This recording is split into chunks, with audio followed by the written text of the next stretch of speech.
Shalom familia, gracias por acompañarnos en esta nueva serie que estamos comenzando de estudios con respecto a la Mishnah, a los tratados. En este caso nos vamos a enfocar en el tratado Midot, que es un tratado muy importante a la hora de estudiar el templo y las escrituras. Vamos a comenzar con este tratado. Ya hemos cubierto el tratado Tamid, que habla sobre las ofrendas diarias que se hacían en el templo, el paso a paso desde que los sacerdotes iniciaban su actividad en la mañana muy temprano y cómo terminaban el día en el templo. Así que los invito a que lo vean. El enlace para ver la lista completa de reproducción de Ofrenda Tamid va a estar aquí debajito de lo que es la cajita de descripciones del video. Bien. Y hoy, como les decía familia, comenzamos una nueva serie que es estudiar el tratado Midot. Es un tratado importante, ¿por qué? Porque en este tratado se nos va a detallar todo lo que tiene que ver con los diseños, las dimensiones, las medidas, las puertas, los edificios del templo. Esto nos va a permitir tener un panorama un poco más amplio de cómo era el templo y también aprender, como dice Ezequiel capítulo 43, todas sus disposiciones. Bien. Pero antes de comenzar con el Tratado Midot, me gustaría que en esta clase, en la primera clase que vamos a tener sobre el Tratado Midot, de colocar un fundamento o principalmente hacer una introducción y responder tres preguntas esenciales que yo creo y considero que necesitamos responder para poder entender cuál es la importancia y por qué necesitamos estudiar el templo. Y esa es la primera pregunta que vamos a tratar de resolver juntos, familia. ¿Por qué debemos estudiar el templo? La segunda pregunta es determinar la ubicación geográfica del templo. ¿Dónde estaba ubicado el templo? Y por último, como vamos a hablar de medidas, vamos a tratar también de establecer un precedente con respecto a los valores o a la unidad de medida para nosotros poderlas pasar a una medida que hoy entendemos, como metros o pies o pulgadas. Entonces, la idea de esta primera clase es hacer una introducción. Y obviamente, entender el por qué es necesario que aprendamos el templo, por qué tenemos que estudiarlo. Tristemente, es un tema que no se toca mucho o ni siquiera se habla. Quizás aquellos que ya están estudiando con el More Rico hace un tiempo, es algo que ya lo venimos viendo, lo venimos aprendiendo, lo venimos una y otra vez considerando el estudiar el templo. Pero para aquellos que por primera vez escuchan sobre el templo o la necesidad de estudiar todo esto, porque la verdad que el Tratado Midot es bien técnico, nos da mucha información técnica, dimensiones, ubicación geográfica, y uno diría, ¿por qué necesito aprender todo eso? Entonces, vamos a resolver esta primera pregunta. ¿Por qué es importante estudiar el templo? Y vamos a responderlo a través de la Biblia. Todo lo que vamos a hacer hoy es con Biblia en mano y vamos a tratar de marcar estos precedentes bíblicos y responder estas preguntas a través de la Biblia. Y principalmente esta primera pregunta. ¿Por qué es importante estudiar el templo? ¿Por qué lo debo de estudiar? ¿Y por qué tengo que ponerle mucha atención al templo? Porque vamos a ver que el templo está muy relacionado cuando empecemos ahora a recorrer el templo, a ver el vocabulario que se usa. Vamos a ver que en las escrituras está presente desde Génesis hasta Apocalipsis. Entonces esa es una de las primeras evidencias que necesitamos tener claro por qué nosotros necesitamos estudiar el templo. Pero vamos a la Biblia, vamos a ver qué nos dice la Biblia con respecto al estudiar el templo. Este versículo va a ser el versículo que vamos a tener como emblema en esta serie de estudios que vamos a estar haciendo sobre el templo. Vamos a tomar Ezequiel capítulo 43 del versículo 10 al 12. Y miren cómo dice esta versión, es la Dios habla hoy. Y dice, y tú, hombre, cuéntala a los israelitas lo que viste del templo y de sus planos y medidas, para que se avergüencen de sus pecados. Wow, eso es bien interesante, familia. Le está hablando el eterno Ezequiel, diciéndole que le cuente a los israelitas, que nos cuente a nosotros, al pueblo de Israel, y que al contarnos él lo que es los planos del templo, las medidas, dice para que se avergüencen de sus pecados. Interesante. Versículo 11. Y si se avergüenzan de todo lo que han hecho, explícales las formas del templo, lo que hay en él, las salidas, las entradas, en fin, todo el plano, lo mismo que las leyes que deben cumplir. Dibújales todo esto para que tengan una idea clara del diseño y lo lleven a cabo. Escríbeles también todas las leyes para que puedan cumplirlas. Esta es la ley del templo. Todo el terreno que rodea el templo sobre el monte será un lugar sumamente sagrado. Y esto lo vamos a tener siempre presente mientras estudiemos el tratado Midot. Porque miren lo que el profeta le dice a Ezequiel, que a Israel le enseñe todo lo que tiene que ver con las dimensiones, las entradas, las salidas, eh, en fin, dice, todo el plano, hasta que nos haga un dibujo para que después nosotros podamos llevarlo a cabo. Wow, esto es bien interesante. Y esto es un mandamiento para Israel cuando nosotros realmente hacemos un verdadero teshuva, hacemos un verdadero arrepentimiento. Miren lo que dice, el estudiar del templo nos va a hacer avergonzar de nuestros pecados. Y si nosotros nos avergonzamos de nuestros pecados, vamos a poder entender un poco más allá de lo que son las dimensiones y más allá de todo lo que son las leyes del templo. Pero es todo un proceso, familia. Y si hoy tú y yo somos parte de Israel, entonces necesitamos enfocarnos en estudiar el templo. Y esto nos dice Ezequiel. Y esta es la instrucción dada a Israel. Pero vamos a seguir navegando por las escrituras y buscando más información sobre el por qué debo estudiar el templo. Miren, vamos a ir a Segunda de Crónicas, capítulo 6, del versículo 28 al 35. Porque aquí, obviamente, para poner un poquito de contexto, el capítulo 6 está hablando sobre la dedicación del templo cuando Salomón termina de la edificación del templo, del primer templo. Y miren lo que, esto es un fragmento y yo les invito a que lean el capítulo completo, porque es la oración que hace Salomón al momento de dedicar el templo. Y miren lo interesante que podemos encontrar en el versículo 28, que esto básicamente, familia, no hace acepción de persona. Porque aquí vamos a ver la importancia del estudiar el templo y de conocer el templo, no solo para Israel, sino para las naciones también. Miren lo que dice Segunda de Crónicas, capítulo 6, verso 28. Dice, cuando el país haya hambre, cuando en el país, perdón, haya hambre o peste, o las plantas se secaren por el calor. Wow, familia. Esto me hace pensar un poquito en lo que hoy está pasando. Miren lo que dice, cuando en el país haya hambre o peste, o las plantas se sequen por el calor, o vengan plagas de hongos, langostas o pulgas, cuando el enemigo rodee nuestras ciudades y la ataque, o venga cualquier otra desgracia o enfermedad, escucha entonces toda oración o súplica hecha por cualquier persona o por todo tu pueblo Israel. O sea, miren lo que continúa diciendo, que al ver sus desgracias y dolor extiendan sus manos en oración hacia este templo. Wow, familia, aquí nos está diciendo Salomón, está dedicando el templo, haciendo una oración por la dedicación del templo y dice que toda persona, sea de las naciones o tu pueblo Israel, extendiere sus manos hacia el templo, el Eterno escucharía nuestro clamor. Escucha tu deseo, escucha tú desde el cielo, desde el lugar donde habitas, y concede tu perdón. Da a cada uno según merezca sus acciones, pues solo tú conoces las intenciones y el corazón del hombre. Así te honrará y te obedecerán mientras vivan en la tierra que diste a nuestros antepasados. Versículo 32.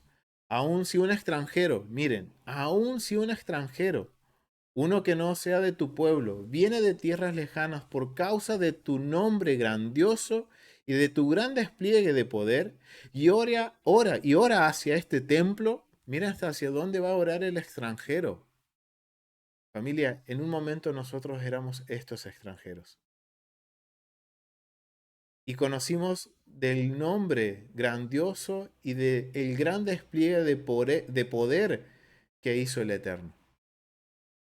Y ahora, como extranjeros, ya ahora somos parte del pueblo. O sea, tanto los extranjeros como Israel tienen que dirigirse hacia el templo.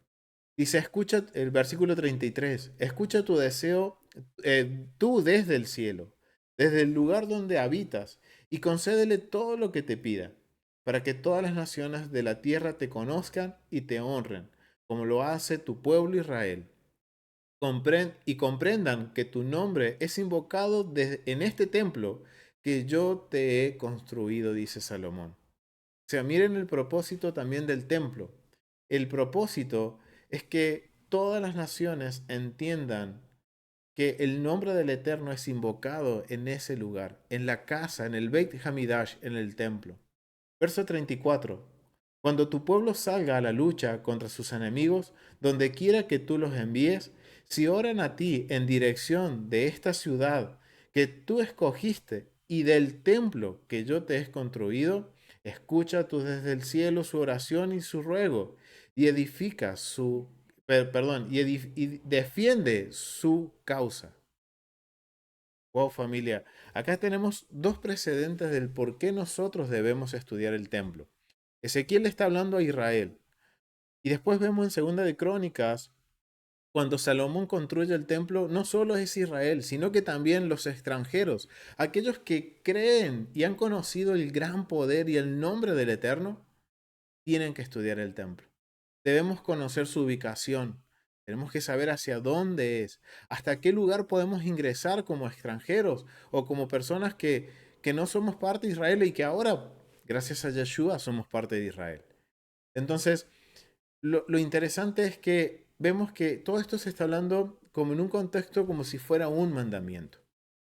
Y la verdad, familia, que sí, es un mandamiento que nosotros tenemos que estudiar el templo. Y no solo estudiar el templo. ¿Y de dónde ustedes me preguntarán? Y bueno, ¿dónde se encuentra el mandamiento de que hay que construir un templo y que debemos estudiar el templo? Miren, el mandamiento se encuentra en Éxodo capítulo 25 del versículo 8 al 9. Y miren lo que dice. Y háganme un santuario para que yo habite entre ellos. Pero ese lugar donde yo he de habitar y todos sus muebles tienen que hacerse exactamente iguales a los que te voy a mostrar. ¡Wow!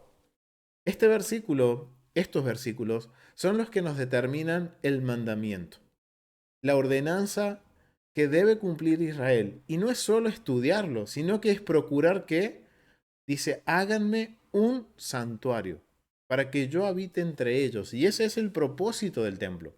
Porque una de las cuestiones es por qué se tiene que construir un templo. Miren, la respuesta está aquí en Éxodo 25.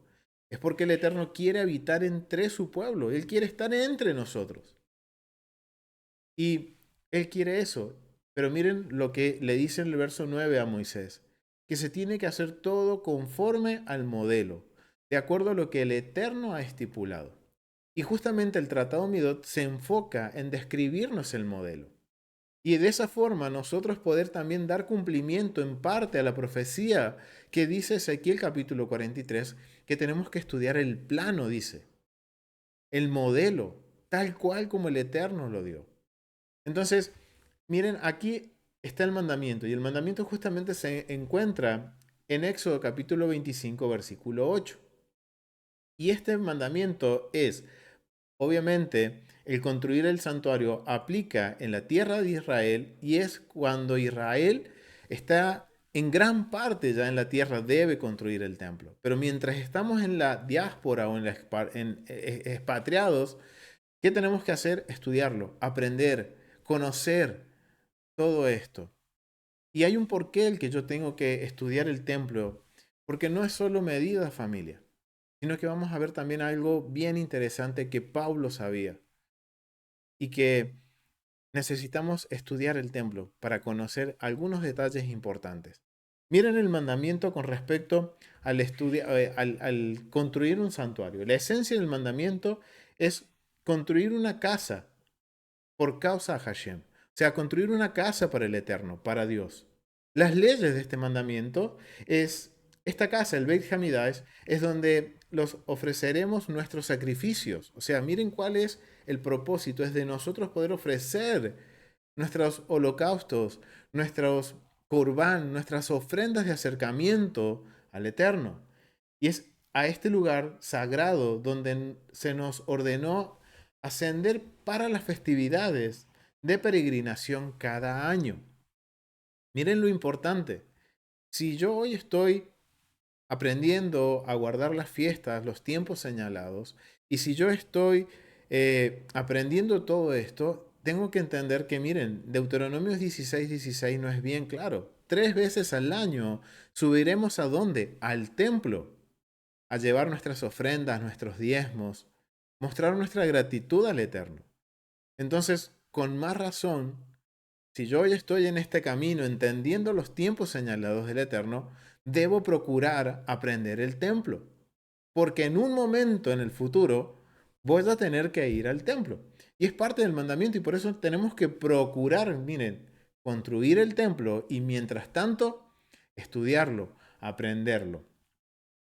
Este mandamiento incluye la redacción de los utensilios sagrados que se utilizan en el Beit Hamidash, tales como la menorá, ambos altares, el arca sagrada, la mesa del pan de la presencia. O sea, vemos que si seguimos leyendo el capítulo 25 va a hablar de todos estos mobiliarios que pertenecen al templo, que los vamos a ver también en el Tratado Midot y también vamos a investigar un poquito sobre ellos. Las perspectivas del mandamiento. El propósito principal de Adonai, de Hashem, del Eterno, al ordenarnos que cumplamos los mandamientos, es que Él pueda otorgarnos bondad. Por lo tanto, nos ordena observar sus mandamientos y estudiar su Torah. Y esto es parte del amar a Dios, familia. ¿Cómo yo voy a mostrar mi amor al Eterno? Lo voy a mostrar en el carácter de mientras yo estudie, voy a ir conociéndolo. Mientras más estudio, más puedo conocer al Eterno. Pero si no le dedico tiempo, no puedo decir conozco al Eterno. Y esto está muy relacionado con el Shema Israel, familia, con el escucha Israel. Amarás tu Dios con todo tu corazón, con toda tu alma y con toda tu mente.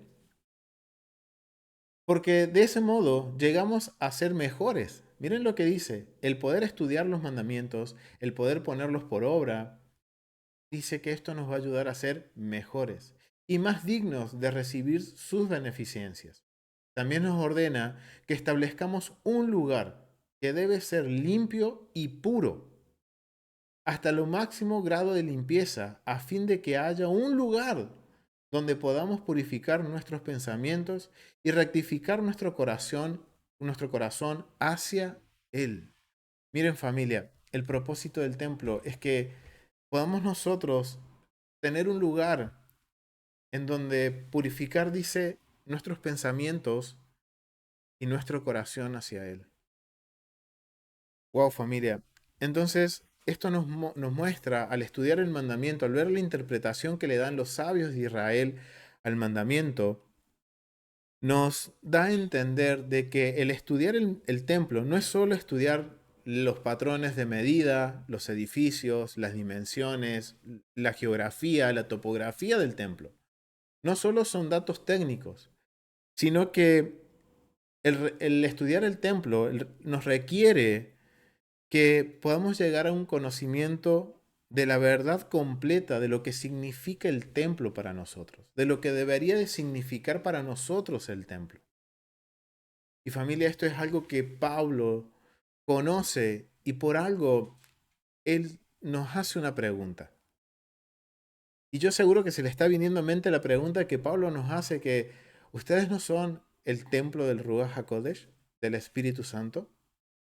Wow, familia, Pablo conocía algo que nosotros no conocemos y que hoy tenemos la bendición y la gracia de poder conocer, de poder aprender y poder entender estas palabras de Pablo. Miren, Pablo en 1 Corintios capítulo 6 del verso 19 al 20 dice lo siguiente: ¿No saben ustedes que su cuerpo es templo del Espíritu Santo, que Dios les ha dado y que el Espíritu Santo vive en ustedes? Ustedes no son sus propios dueños, porque Dios los ha comprado.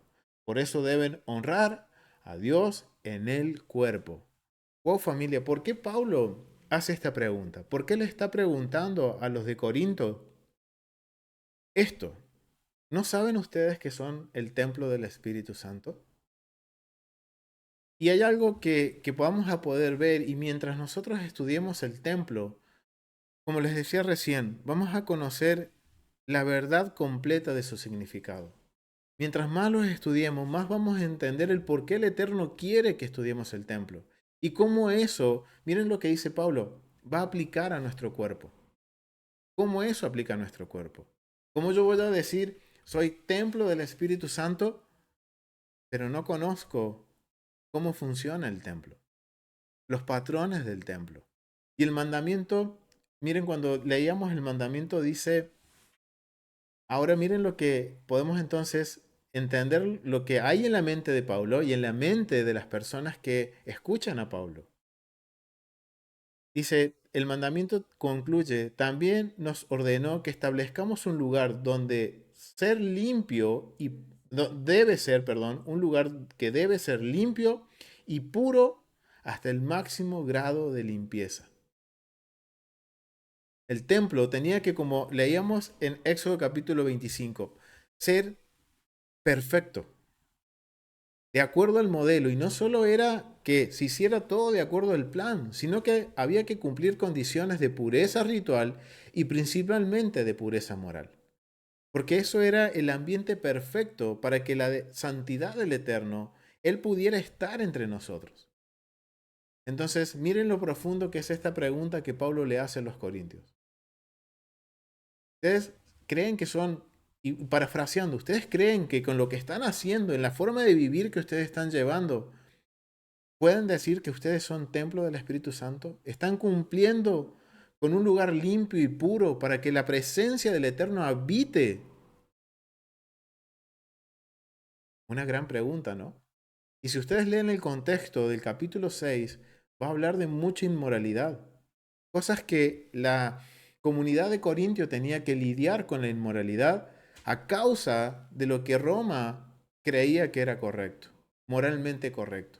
Que al medirlo a través de las escrituras, de los mandamientos, era abominación lo que hacían los romanos. Entonces, es más, anterior a este versículo de Corintio, el versículo 18, 17 y 18 de Primera de Corintios, del capítulo 6, en esta versión Dios habla hoy, es bien claro, está hablando de prostitución. O sea que está hablando, el contexto del capítulo es de la inmoralidad. Y Pablo culmina con esta gran pregunta.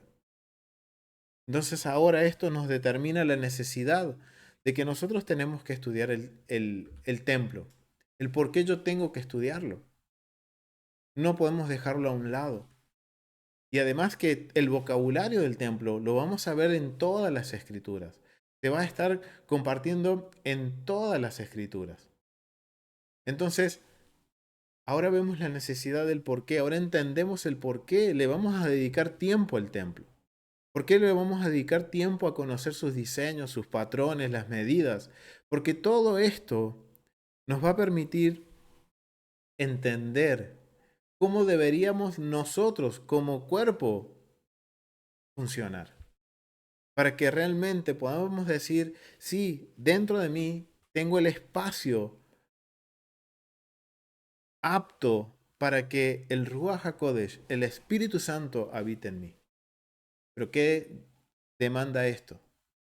Estudiar, dedicar un tiempo. Hay un precio, familia, que muchas veces no estamos dispuestos a hacerlo. Pero ¿saben qué, familia? Necesitamos hacerlo. Dedicarle tiempo. Y por eso vamos a enfocarnos y le vamos a dedicar tiempo. Una vez por semana.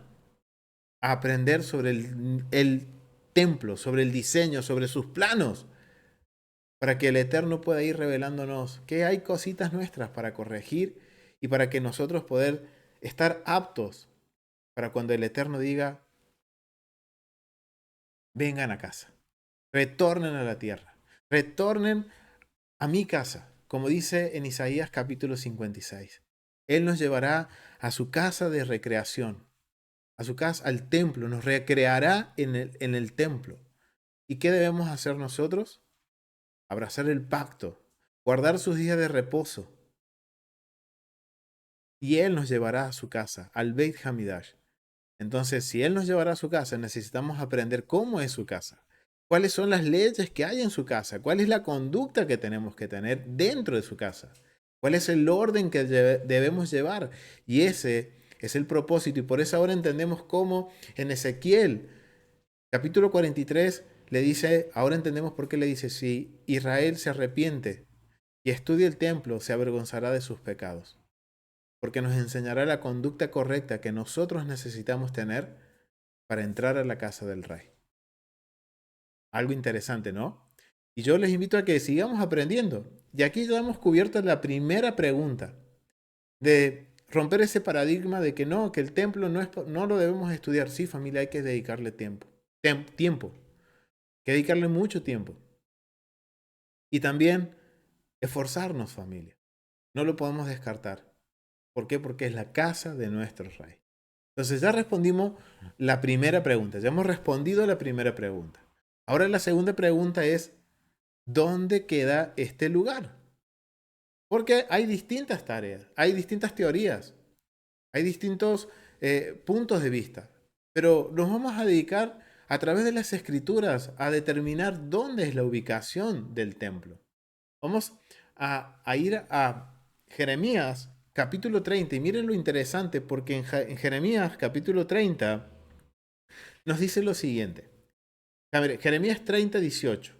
Así ha dicho Adonai, he aquí yo vengo, perdón, así ha dicho Adonai, he aquí yo hago volver los cautivos de las tiendas de Jacob y de sus tiendas tendré misericordia. Y la ciudad será edificada sobre su colina y el templo, miren lo que dice Jeremías, y el templo será asentado según su forma.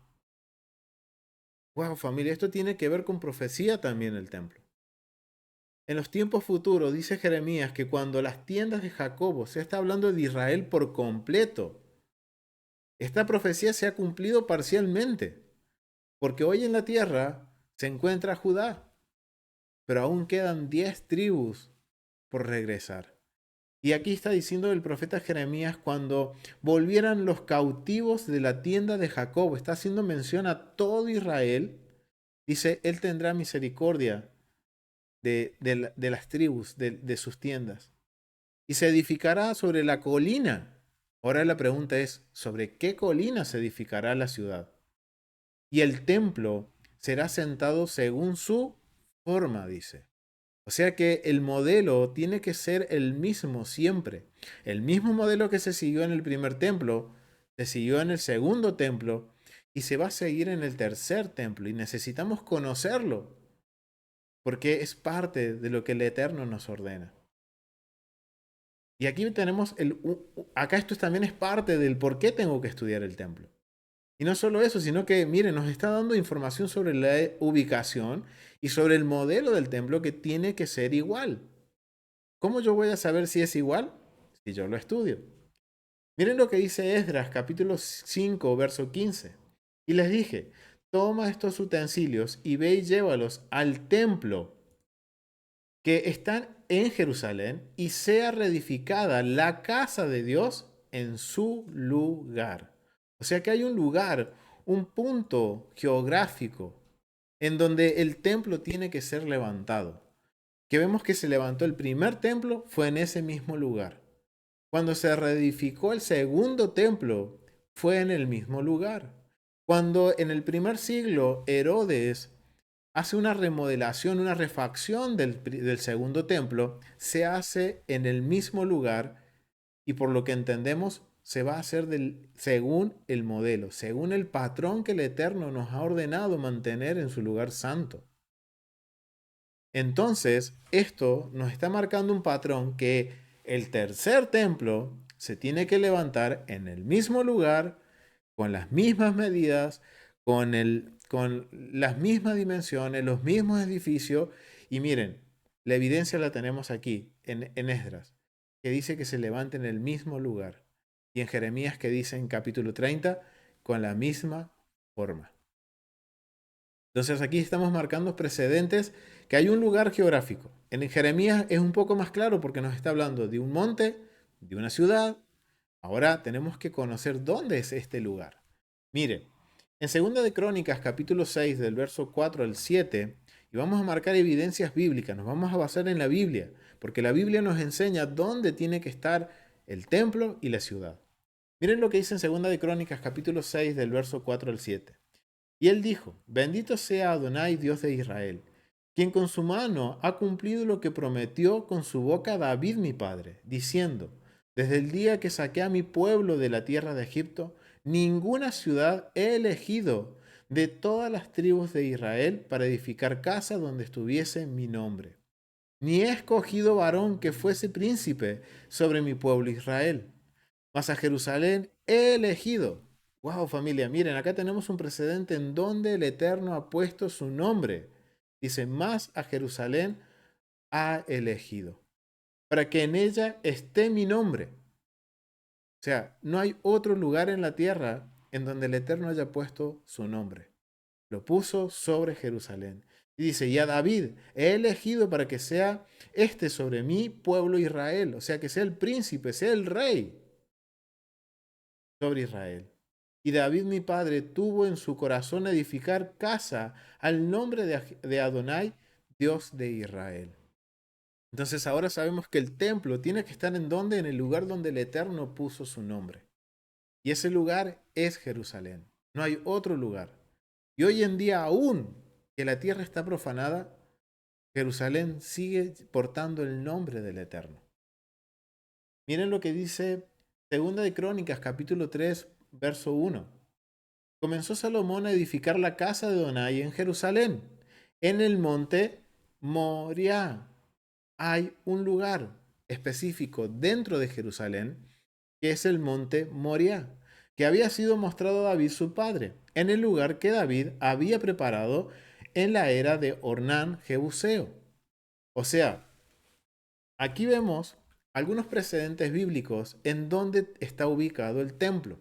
Y esto lo necesitamos saber para poder, a partir de esta ubicación, poder empezar a estudiar el Tratado Midot. Entonces, sabemos que es en Jerusalén y en el monte Moriah. Ese monte Moriah es el monte en donde actualmente se encuentra lo que hoy es la cúpula dorada.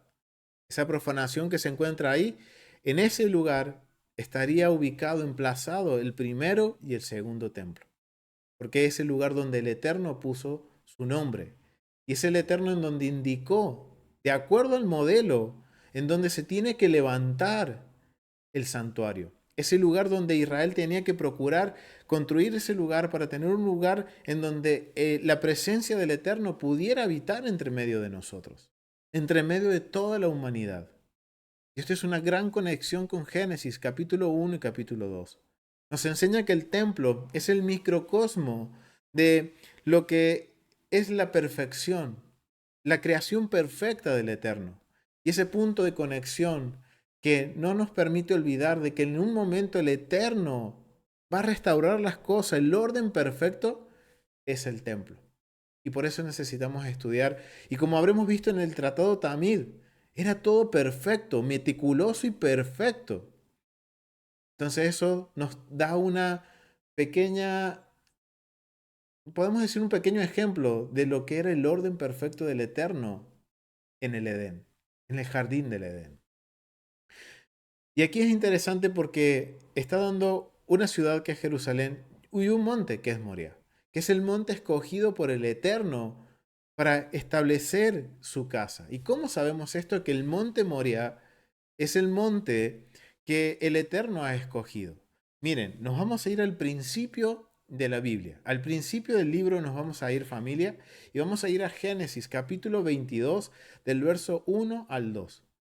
Y miren lo que dice, aconteció después de estas cosas que probó Dios a Abraham y le dijo a Abraham, y él respondió, heme aquí, y dijo, toma ahora tu hijo, tu único Isaac, a quien amas, y vete a la tierra de Moriah. Está hablando del monte. Ese lugar siempre se llamó Moriah. Desde la época de Abraham se conoce como Moriah. Y dice, y ofrécelo allí en holocausto sobre uno de los montes que yo te diré. O sea que miren desde qué momento el Eterno ha escogido la tierra de Moriah, el monte de Moriah. Desde la época de Abraham le reveló el lugar y justamente el lugar donde Abraham levantó el altar para ofrecer como holocausto a Isaac. Es el lugar donde justamente tiempo después, cuando Israel entra a la tierra prometida y construye el templo Salomón, porque David le nació en su corazón levantar una casa para el Eterno, justamente en donde el altar estaba emplazado, era el mismo lugar en donde Isaac iba a ser ofrecido. Donde Isaac, perdón, iba a ofrecer, perdón, a donde Abraham iba a ofrecer a Isaac. Se me mezclaron los nombres, perdón familia. Entonces, vemos cómo el Eterno tiene un patrón, un modelo establecido desde Génesis, y Él lo va a cumplir hasta el final de los tiempos. Ahora nuestro deber es aprender, y por eso hacía tanto hincapié en que necesitamos estudiar el templo, aprender el templo y conocer sus dimensiones, la geografía, dónde está ubicado, para no ser llevado por cualquier viento de doctrina o cualquier loquera que por ahí se dice, familia. Como dice nuestro Moré Rico, la educación elimina la manipulación, familia. Entonces, miren, estamos basándonos en precedentes bíblicos, en donde nos enseña la ubicación, nos enseña el lugar exacto donde estaba el templo y la necesidad de que necesitamos estudiarlo. No tenemos objeción, familia, de no poder estudiar o no querer estudiar el templo. Hay que forzarnos, familia. Entonces, ahora ya respondimos dos preguntas que eran necesarias para poder entrar al Tratado Midot. Porque para poder estudiar el Tratado Midot debemos considerar estos puntos. El por qué tengo que estudiarlo, por qué tengo que conocer todo esto. Porque como dice Pablo, si nosotros somos el cuerpo, la comunidad somos el cuerpo, somos el templo del Espíritu Santo. Tenemos que conocer cómo funcionar como ese templo, para que realmente el Eterno pueda habitar entre medio de nosotros, que es el propósito del templo. Y por eso era tan importante para Israel. En el primer siglo, en la época de las 12 tribus, era muy importante, porque todo esto nos ayuda a conocer un poco más el carácter de nuestro Dios, el carácter del Rey. Entonces, ya habiendo respondido a estas dos preguntas, me gustaría ahora sí vamos a ver un poquito más de datos técnicos, familia. ¿Por qué? Porque ahora en el Tratado Midot vamos a hablar mucho de unidades de medida, de dimensiones. Vamos a ver que en el Tratado Midot, cuando se habla de una puerta o de un edificio, nos va a decir es de tantos codos de largo, por tantos codos de ancho, por tantos codos de alto, o nos va a nombrar otras series de medidas. Entonces, lo lindo y que vamos a poder hacer, familia, es un recorrido por el templo virtual y también al conocer las unidades de medida nos vamos a poder dar una idea de las dimensiones, de los tamaños de los edificios, de las puertas, de los utensilios, al conocer las medidas. Entonces, nos vamos a dedicar entonces ahora a lo que son las medidas del templo. Todo lo que el templo nos va a enseñar y todo esto de las medidas también como vemos desde un principio, nos van a enseñar también algunos principios y algunos parámetros que podemos nosotros aplicar en nuestras vidas. ¿Y qué es lo que realmente quiere el Eterno? Pero necesitamos estudiar. Y esto es algo que lo vamos a ir desarrollando mientras estudiamos el tratado Midot. Bien, entonces, ahora sí, tengan calculadora, tengan lápiz y papel, porque vamos a anotar y vamos a tener esto. Vamos a hacer como un pequeño recordatorio que lo vamos a tener a mano cada vez que estudiemos el Tratado Midot, para poder nosotros ahora dimensionarnos el tamaño de lo que son los edificios y las puertas. ¿Bien? Y cuando estudiamos el tratado, nos vamos a dar cuenta que nos va a dar tres medidas distintas, tres unidades de medidas distintas. ¿Cuáles son? La primera unidad de medida es el etzba, que es el ancho de un dedo. Y la medida del ancho de un dedo es equivalente a 2,43 centímetros o 0,97 pulgadas. 4 esbot es la misma que un tefaj, una palma. Entonces vemos cómo ahora esto es como el sistema de medidas que, por ejemplo, aquí en Argentina usamos lo que es centímetro, metro, kilómetro. Entonces vemos que el esba, que es, dice, el ancho de un dedo, que es el dedo pulgar es este dedo, el ancho sería esto, familia.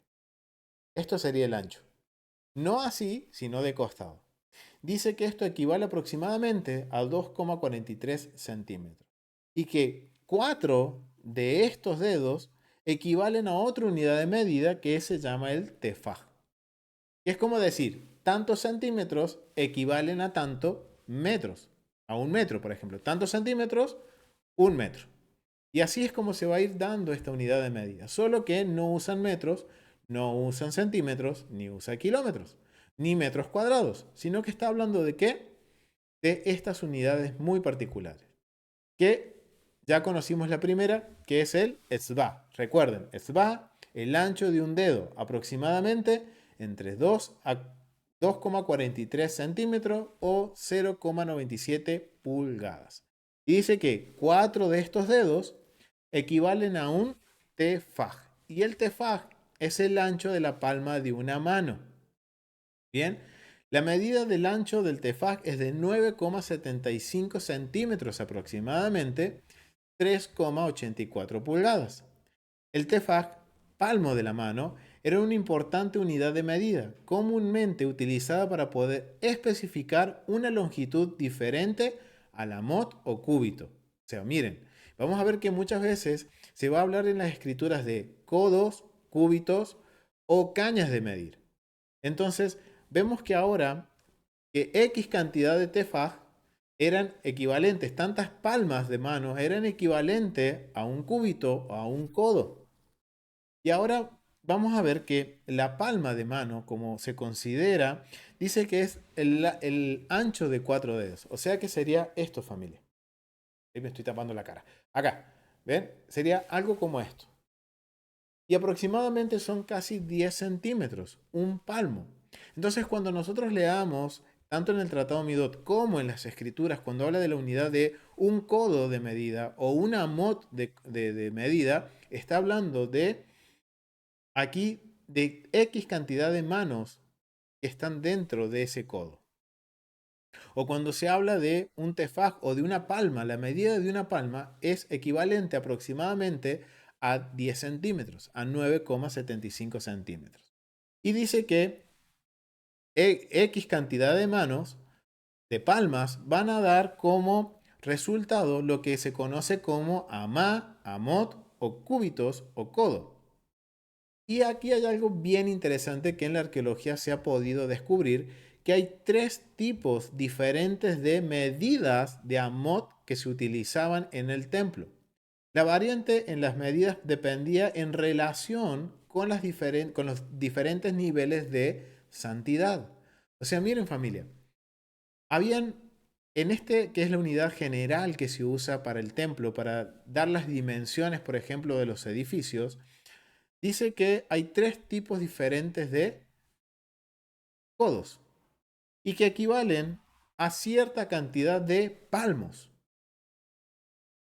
Voy a repetir de nuevo. Un codo, y vamos a ver que hay 3 codos diferentes. Vamos a ver que cada codo equivale a X cantidad de palmos. Y esto nos va a dar una unidad de medida para cuando nos digan, este edificio mide 40 codos de largo por 40 codos de largo por 50 codos de alto. Entonces ya uno ya sabe, dependiendo, miren lo que dice, dependiendo del nivel de santidad, en qué nivel se encuentra dentro de los edificios del templo, va a ser construido de acuerdo a los, al amot que corresponde. ¿Cuáles son estos 3 amot o 3 cúbitos? Miren, aquí tenemos un mapita de lo que es el templo, un plano de lo que es la edificación del templo en el primer siglo, en la época de Herodes. Vamos a ver que lo que está marcado en azul es lo que es la extensión que se hizo en la época herodiana.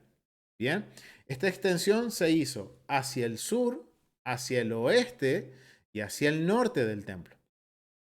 Después vemos esto que está este recuadrito que está en verde, es la extensión que se hizo en la época asmoniana, en la época de los macabeos, que se hizo hacia el sur. Y lo que está en el dentro del marco rojo es el perímetro original del templo. Ese es el mismo perímetro que habla Jeremías capítulo 30 y Esdras capítulo 5, párrafo 15, verso 15. Está hablando justamente de estos cimientos, de lo que se encuentra dentro del recuadro rojo. Ese es el perímetro original. Eso es lo que siempre tiene que permanecer de acuerdo al modelo. Y esto, cada vez que nosotros nos vamos acercando desde, digamos, desde el sector azul hacia el sector que está pintado de color rosa, que sería el edificio principal del templo, eso, mientras más nos acercamos al templo, al edificio del templo, es mayor el nivel de santidad. Y eso es algo que vamos a ir aprendiéndolo mientras hacemos el recorrido virtual por el templo con el tratado Midot. Bien, entonces, recién les mencionaba que habían tres tipos de cúbitos, o amot o codos. Hay uno que es el cúbito real o el codo real, que equivale a 5,40 tefajim. Equivalen a 5 manos y un poquito, que equivalen aproximadamente a 52,50 centímetros. O sea que casi un metro tiene el cúbito real. Bien, que aproximadamente son 20,67 pulgadas. Después existe otro cúbito que es el cúbito de los 5 tefajim, que equivale a 5 palmas de mano, que es aproximadamente a 48,76 centímetros. Y después se encuentra uno de 6 tefajim, que son equivalentes a 58,57 centímetros, que son 6 palmas. Vamos a ver que en la época de, digamos, de la construcción del templo, tanto del primero, segundo y primer siglo, en la restauración que hace Herodes, existían estos tres tipos de cúbitos dentro de la construcción del templo. El cúbito real, no, por decir real, no quiere decir que era el cúbito de mayor santidad. El cúbito real era la unidad de medida común de construcción en el antiguo Israel. Era como decir el estándar, era el cúbito estandarizado, el codo estandarizado, la unidad de medida estandarizada por excelencia era el cúbito real, que equivalía a 5, casi 6 tefajim, palmos de mano, equivalente a 52,5 centímetros. Esa era la unidad de medida. Eso era lo que se usaba en todas las construcciones del primer siglo, por ejemplo. Vamos a situarnos en primer siglo. Era la unidad de medida por excelencia, como el metro, como el centímetro. Era esa unidad ya establecida por estándar, que equivalía a 52,50 centímetros, el cúbito real. Después hay otros dos cúbitos que se usaron únicamente dentro del templo, porque estos dos cúbitos eran los que determinaban el nivel de santidad dentro de los edificios del templo, o en qué sector estaba el edificio dependiendo de los cúbitos. Y esto es, miren, es increíble al empezar a ver todo esto, porque uno lee la Biblia cuando habla de los codos, o cuando leemos el tratado y habla de codos, pero decimos un codo, o sea, sería esta la unidad de medida. Entonces uno dice, wow, ahora esto es un poquito más profundo. Dependiendo del nivel de santidad, es la unidad de medida que voy a usar. Y miren lo interesante, vamos a volver al planito. Dentro de lo que era el sector verde, sería este sector que está acá. Permítanme un segundito que vamos a buscar aquí. Vamos a poner aquí. Este sector que está acá, el verde. Bien. Y todo este sector azul, la unidad de medida que se usa es el cúbito real. Fuera del perímetro original, o sea, fuera de lo que es el perímetro rojo que está aquí marcado en rojo, o sea, fuera de este perímetro, de todo lo que está dentro del recuadro rojo, fuera de todo ese lugar, se usaba el cúbito real, que era el cúbito de construcción normal estandarizada, la unidad de medida para las construcciones estandarizado. Pero aquí en la construcción del templo hay una diferencia, porque el cúbito o el codo de 5 palmas se va a usar para la construcción de los edificios que están en el sector fuera de este lugar. O sea, todo lo que esté fuera del perímetro más alto de santidad, que es el edificio principal del templo, el altar, el lugar donde se sacrificaban los animales. Recuerden que ya eso lo estuvimos un poquito viendo dentro de lo que fue el tratado Tamid.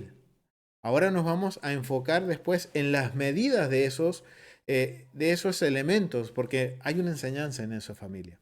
Pero vamos a ver que dentro de este recuadro rojo, que es el perímetro original del templo, se van a usar dos unidades de medidas distintas. El recuadro de este sector que estamos aquí, este que le estoy marcando yo acá, fuera de este sector, se usa el de 5 tefajim, las unidades de medida de 5 palmas, el codo que equivale a 5 manos.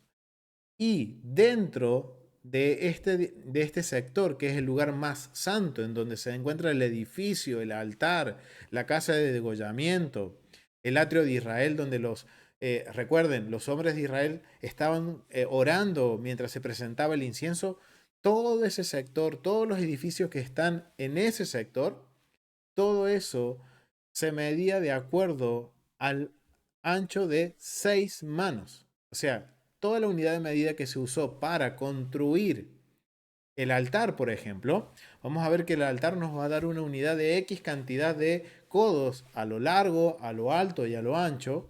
Entonces, cuando ahora sabemos que en los lugares de mayor santidad se usa el codo más grande, el de 6 palmas. Entonces, ahora vamos a tener que cuando queremos hacer la dimensión del altar, cuando nos dice el altar mide X cantidad de codos, que eso tranquilo, lo vamos a ver más adelante, vamos a tener que multiplicar la cantidad de codos por el codo que equivale a 58,57 centímetros. Entonces ahí ya vamos a tener la unidad en centímetros para pasarlo a metro y tener una dimensión real a un contexto que lo podamos entender de cuánto medía, por ejemplo, el altar.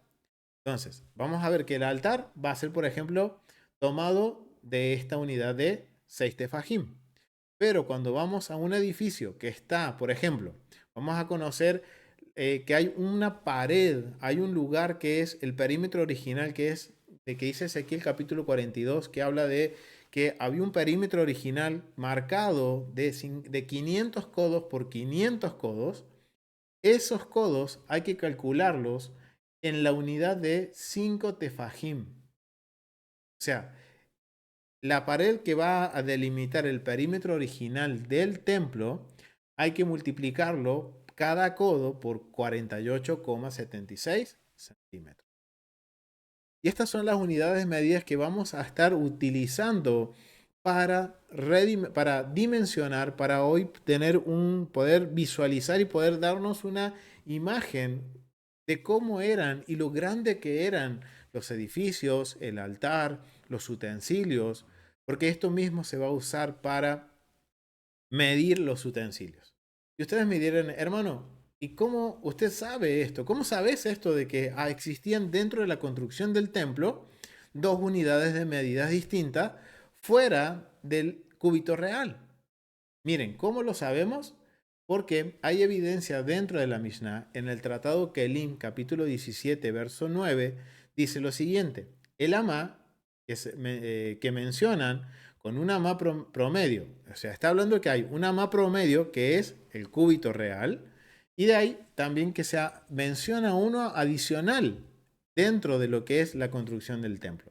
Pero había dos amá en Susa, Javiraj. Había un edificio que lo vamos a conocer dentro de lo que se conoce de las estructuras del templo, que se llamaba Susa, la casa de Susa. Una de las esquinas estaba en la esquina noreste y dice, dentro de la casa de Susa habían dos amot. Se dice que habían dos unidades de medida, una en la esquina noreste y otra en la esquina suroeste. El que estaba en la esquina noroeste se extendía más allá del de Moisés por medio esba, y el de la esquina suroeste se extendía más allá de una medida de un esba. Por lo tanto, extenderse más allá de lo que Moisés por un esba. O sea que está hablando de unidades de medida establecidas, que ya estaban medidas. Y, ¿Y por qué dijeron uno grande y uno pequeño? Debido a que los artesanos lo llevarían a cabo por el pequeño y entregarían por el grande, a fin de no involucrarse en el Maidar. O sea, ¿qué quiere decir esto? Aquí en el Kalim capítulo 17, párrafo 9, nos está mencionando que existían dos unidades de medida, que ya estaba estandarizado tanto el codo real como también los dos codos para la construcción del templo. Y esto me viene a mente una vuelta a un hermano que estudiábamos, que estábamos estudiando todo esto y compartiendo sobre las unidades de medida. Me dice, pero ¿cómo podemos saber la unidad perfecta o correcta de lo que equivalía a una palma de mano en ese momento? Porque hoy vemos que con la contextura física del ser humano puede modificar. La palma de mano mía mide tantos centímetros. Puede haber una palma más grande que la mía o una palma más chica que la mía. Entonces, eso iba a ser relativo. Y esa pregunta que él me hizo se responde a través del Tratado Kelim, capítulo 17, 9, que nos menciona que ya en el templo existía dos varas de medir que equivalían una a 5 palmas y la otra equivalía a 6 palmas. Y que esto se usaba, y en el Tratado que me habla sobre también el pago, cómo se les hacía el pago, nos va a hablar también, miren, todo esto tiene que ver también con la administración del templo. Y va a hablar sobre cómo se hacían los pagos, cómo se calculaba el pago de los trabajos hechos por los artesanos. Y se pagaba, por lo que nos menciona el Tratado Kelim, por la cantidad de codos que construían o por el codo de construcción. Entonces, para evitar que hubiera malos entendidos, podríamos decirlo, o que el artesano pudiera sacar ventaja o que no fuera justo el pago, entonces ya el templo tenía las unidades de medida establecidas. Esta varita equivalía a 5 tefajim y esta equivalía a 6 tefajim. Entonces, cuando ellos solicitaban hacer un trabajo para pagar justamente y que obviamente tampoco dar lugar a que los artesanos pudieran sacar ventaja del templo, se tenían esta varita. Entonces, de acuerdo a la cantidad de varitas que ellos contabilizaban, eran lo que pagaban, pero ya estaba estandarizado. Y dice que estas varas se almacenaban en un lugar que lo vamos a descubrir más adelante, que se llama la casa de Susa o Susa Javirá. Bien, es un lugar bien interesante y también va a ser interesante saber por qué se llama Susa. Bien, vamos a volver a otra evidencia que nos da en el Tratado que Kelim, párrafo 10, nos menciona. Rabí Meir dijo, el sacerdote Meir dijo, todos los amot eran normales, hebreo estándar, o sea, podemos decir en el hebreo estándar, excepto los del altar de oro y el cuerno y el sobeb y el yesod. Rabí Yehuda dice, el amá para la construcción de 6 tefajim, pero para los recipientes de 5. O sea, miren, acá tenemos la evidencia de que existían estos dos tipos de cúbitos, aparte del codo real, del que se usaba normalmente como un estándar. Y dice, había uno de 6 tefajim que se usaba para la construcción de los edificios más santos y el de 5, según Rabí Yehudá, para los utensilios. O sea, siempre había algún tipo de diferencia entre la opinión de los sabios. Pero lo importante es que nos está dando a entender de que existían estas dos tipos de unidades de medida y estas fueron las que se usaron para la construcción del templo. La de 5 tefajín para los vamos a ver que va a ser usada en los sectores de menor santidad y la de 6 tefajín en los sectores de mayor santidad. Mientras más grande la unidad de medida, mayor el nivel de santidad. Bien, entonces vamos a ver que, por ejemplo, estos edificios que se encuentran en este sector, vamos a ver estos edificios que están acá, que después ya vamos a ver a qué corresponden estos edificios, fueron construidos con la unidad de medida de 5 tefajim. Pero el edificio del templo, el edificio principal del templo, o sea, este edificio que vemos acá, fue construido con la unidad de medida de 6 tefajim. Entonces, cuando ahora nosotros veamos las dimensiones del edificio principal del templo, tenemos que multiplicar la cantidad de codos que nos menciona por 58,57 centímetros. Y esto va a ser un ejercicio que lo vamos a estar haciendo. Quizás ahora ustedes dirán, wow, se va a convertir en una clase de matemática. Y un poquito sí, familia. Porque necesitamos tener noción de todo esto. Y esto nos va dando también una enseñanza, nos va a dejar una enseñanza.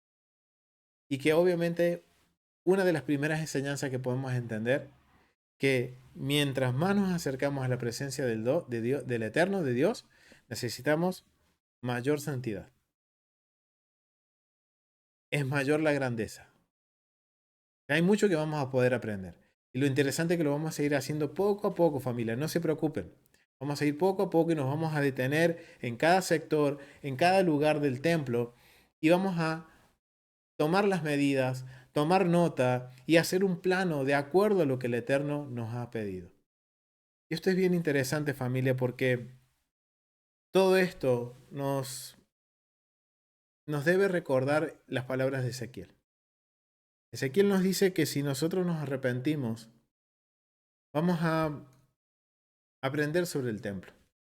Vamos a aprender sobre sus diseños, sobre todo lo que Él nos ha dejado en el modelo del templo. Y tiene un propósito y tiene un porqué.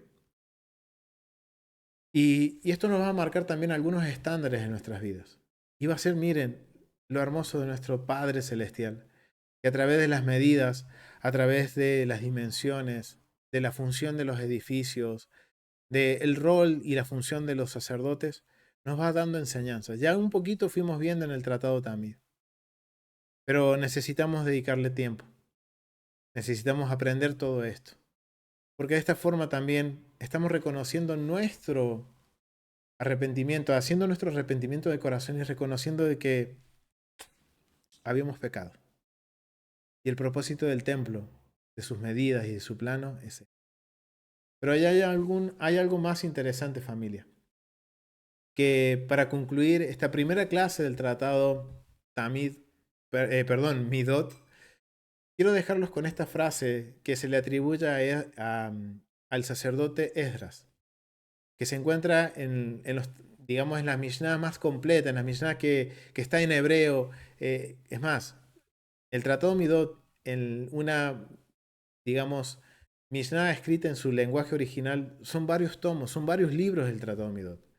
Pero bueno, agradecemos al Eterno por tener la Mishnah que estamos usando, que es la Carlos del Valle, que está en español, que son 5 capítulos. Y esos capítulos son 5 libros en la Mishnah original, en la Mishnah en hebreo escritas por los sabios. Y en el prefacio y en la introducción, podría ser, de la Mishnah, se le atribuye una frase a Esdras Kohanim. Esto yo lo saco del recurso de Original Second Temple del Rab Joel Elan. Él hace mención de esta frase y que me impactó mucho y también ha marcado un poco el por qué yo estudio el templo, por qué me apasiona el templo y por qué cada vez que tengo oportunidad comparto del templo. Miren lo que dice esta frase y quiero dejarlos con esta frase para que entendamos la necesidad del por qué necesitamos estudiar el templo. ¿Y por qué dedicarnos el tiempo, de tomarnos el tiempo de poder conocer cada unidad de medida? Ustedes se preguntarán, ¿y por qué necesito yo saber que tantos codos equivalía a... Familia, es parte del modelo. Y miren lo que dice Esdras Kohanim en la Mishnah. Dice, el tiempo para construir el templo llegará inminentemente y qué vergüenza sufriremos cuando se dé la orden de construir y ninguno entre nosotros, sí, entre tú y yo, ni ninguno de nosotros sepa qué hacer. Solo entonces dirigiremos nuestra atención a su diseño, retrasando aún más la construcción real. ¿Cuánto mejor sería si nos preparamos con anticipación, volviéndonos fluidos en sus detalles y complejidades? Esdras Kohanim, sacerdote Esdras. Tomada esta frase del recurso de Original Second Temple del Rav Joel Elan. Wow, y esta frase me impactó muchísimo. Nosotros queremos que el Mesías retorne, ¿no es cierto? Amén. Queremos que el Eterno restaure todas las cosas como al principio. Amén. Y queremos que sea en nuestros tiempos y que sea rápidamente y en nuestros tiempos. Amén, sí. Pero realmente, familia, como dice Esdras Kohanim, ¿estamos preparados para que eso suceda? ¿Qué sucedería si hoy el Eterno dice, ok, llegó el tiempo de que se restauren todas las cosas como al principio, de que el Mesías retorne y que se construya el templo? ¿Cuántos de nosotros estamos preparados para poner mano a la obra? ¿Y saben qué es lo que más me impacta, familia? Que es un mandamiento. Procurar levantar un santuario, una casa para el rey. ¿Estamos procurando eso? ¿Estamos procurando de que el templo sea construido próximamente y en nuestros tiempos? Estamos procurando, miren, y esto está midiendo cuánto procuramos nosotros de querer que el Mesías retorne. Son preguntas que les dejo, familia, para que realmente veamos y seamos conscientes de la necesidad de estudiar el templo, sus medidas, sus dimensiones, los patrones del templo, el funcionamiento del templo, sus leyes. Familia, tenemos que estar preparados, porque como dice Esdras Kohanim, llegará un tiempo en que será inminente la construcción del mismo, del templo. Y sería vergonzoso que nos llamen y que podamos ir a la tierra y que nos digan, familia, hay que poner manos a la obra. Y como decimos aquí en Argentina, estar perdidos como turco en la neblina, no sabiendo a dónde ir, qué hacer, cómo hacer. Y el Eterno dice, todo tiene que ser conforme al modelo. Y debemos, como dice el mandamiento en Éxodo capítulo 25, procurar la construcción de un santuario, un lugar donde pueda habitar el Eterno, no solo físicamente, sino también que nuestros cuerpos, como dice Pablo, miren la profundidad de lo que Pablo entendía con respecto al templo. El templo físico es un modelo a seguir para implementar en nuestros cuerpos. Así que lo vamos a dejar hasta aquí, familia. Ha sido un gusto poder empezar esta serie nueva de estudios del tratado Midot de la Mishnah, que vamos a poder hacer conexiones con las escrituras, vamos a poder hacer conexiones con los mandamientos, con las porciones. Hay mucho para aprender de este tratado, familia. Así que lo vamos a dejar hasta aquí.